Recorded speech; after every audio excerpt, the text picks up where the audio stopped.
Paminaw mo, aniya istorya makalingaw. Tubag sa pangutana nga dagan ang nagunahuna karon. Klaro ang pulong, sakto ang balak, atong sugdan ng kanta. Walay labat sa ulo, puro kalingawan.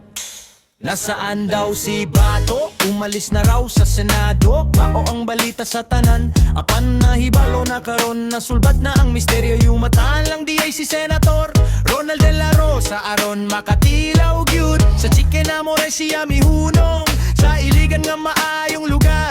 Ang ilang garbo nga pagkaon, lami ug gumok nga manok nga giprito. Tinuod ang sulti, presko ug umot, crispy sa gawas, juicy sa sulod. Kauban ang tagiya nga si Emmanuel Roman, nag-istorya nga malipayon ug tinuo. Masarap nga pagkaon, home sa atong lami. Mayong pa nag-istorya, walay samok, walay kalisod. Ug ang labing maayo, walay kinahanglan og permiso o waran. Sa dugang kanon, makapangayo ka nga walay pagduha-duha.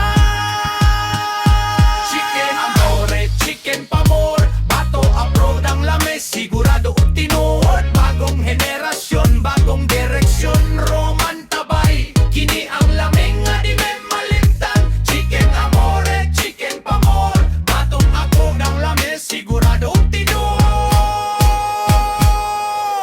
Usa kung gusto ka og lame, diri ka mo ato. Sa Chicken Amore, siguradong matagbaw ang imong tiyan. Salamat sa pagpaminaw, mauni ang tinuod na istorya. Bato abot, Roman tabay, hangtod sa sunod higayon.